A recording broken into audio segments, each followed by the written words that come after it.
മുഖ്യമന്ത്രിക്ക് എങ്ങനെ ആഹാരം കഴിക്കാൻ കഴിഞ്ഞു? ഇതാണ് ചോദ്യം. ഈ ചോദ്യം റഹീമിക്ക ചോദിച്ചപ്പോഴാണ് ഒരു 1.5 ചോദ്യം ആയത്. സത്യത്തിൽ ഈ കാണുന്ന ദൃശ്യങ്ങൾ എനിക്ക് ആദ്യം വിശ്വസിക്കാൻ കഴിഞ്ഞില്ല. എന്റെ പൊന്നോ, ഇക്കായ്ക്ക് വിശ്വസിക്കാൻ കഴിഞ്ഞില്ല കേട്ടോ വി ഡി സതീശൻ ആഹാരം കഴിച്ച കാര്യം. കാരണം 2018-ലും 2019-ലും ഒക്കെ പ്രളയം ഉണ്ടായപ്പോഴും ചൂരൽമല ദുരന്തം ഉണ്ടായപ്പോഴും ഒക്കെ പിണറായി വിജയൻ കട്ട ഉപവാസമായിരുന്നല്ലോ. നെന്മീൻ പൊരിച്ചത് പോയിട്ട് തിരി ഗോതമ്പ് കഞ്ഞി പോലും അദ്ദേഹത്തിന്റെ തൊണ്ടയിൽ ഇറങ്ങിയിട്ടില്ലെന്നാണ് പറഞ്ഞു കേൾക്കുന്നത്. എന്റെ പ്രജകൾ അവരുടെ സ്വന്തം വീടുകളുടെ അടുക്കളയിൽ ചെന്ന് എപ്പോൾ പാചകം ചെയ്ത് ഭക്ഷണം കഴിക്കുന്നുവോ അപ്പോൾ മാത്രമേ നാം ജലപാനം നടത്തുകയുള്ളൂ എന്ന ഉറച്ച നിലപാടിലായിരുന്നു അത്രേ പിണറായി വിജയൻ. ജനങ്ങൾ വെള്ളപ്പൊക്കത്തിന് ദുരിതം അനുഭവിക്കുന്ന സമയത്ത് സാറേ ഭക്ഷണം എടുക്കട്ടെ എന്നൊരു ജോലിക്കാരൻ ചോദിച്ചതിന്റെ പേരിൽ അയാളെ പിരിച്ചുവിട്ട ആൾ പോലും ആയിരുന്നു അത്രേ ഇന്നത്തെ പ്രതിപക്ഷ നേതാവ്. ഇല്ല, അതൊന്നും ഇവർക്ക് ആർക്കും ഓർമ്മയില്ല. സതീശൻ എന്ത് കഴിക്കുന്നു, എപ്പോ കഴിക്കുന്നു, എത്ര കഴിക്കുന്നു, എവിടെ എത്ര പ്രാവശ്യം ബാത്റൂമിൽ പോകുന്നു, ഇതൊക്കെ നോക്കലാണ് സഖാക്കളുടെ ഇപ്പോഴത്തെ പണി.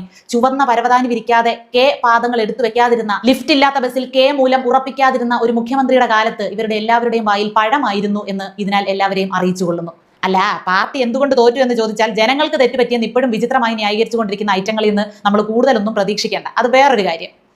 PM ശ്രീ പദ്ധതിയെ 3 മാസം മുൻപ് വരെ ന്യായീകരിച്ച് മെഴുകി നടന്ന മഹാന്മാരാ.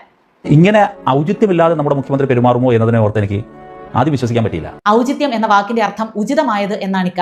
ഇവിടെ മഴ തുടർച്ചയായിട്ട് പെയ്തു, പലയിടങ്ങളിലും വെള്ളം കയറി. വേണ്ട നിർദ്ദേശങ്ങൾ ബന്ധപ്പെട്ട വകുപ്പുകൾക്ക് അപ്പോഴപ്പോൾ മുഖ്യമന്ത്രി കൈമാറി. പിന്നെ സതീശന്റെ ഭാഗത്ത് നിന്നുണ്ടായ ഒരു ഔചിത്യമില്ലായ്മയുണ്ട്. നാട്ടുകാരെ പേടിപ്പിച്ചില്ല എന്നതാണ്. 10 കൊല്ലം പ്രളയവും ദുരന്തങ്ങളും ഒക്കെ PR ചെയ്ത് മുതലാക്കിയവർക്ക് VD സതീശൻ അങ്ങനെയൊന്നും ചെയ്യാത്തതിലുള്ള പ്രയാസം നല്ലതുപോലെ ഉണ്ട്. ഇപ്പിച്ച് പറഞ്ഞുകൊണ്ടിരിക്കാതെ അങ്ങ് ക്ഷമിച്ചു കളാ.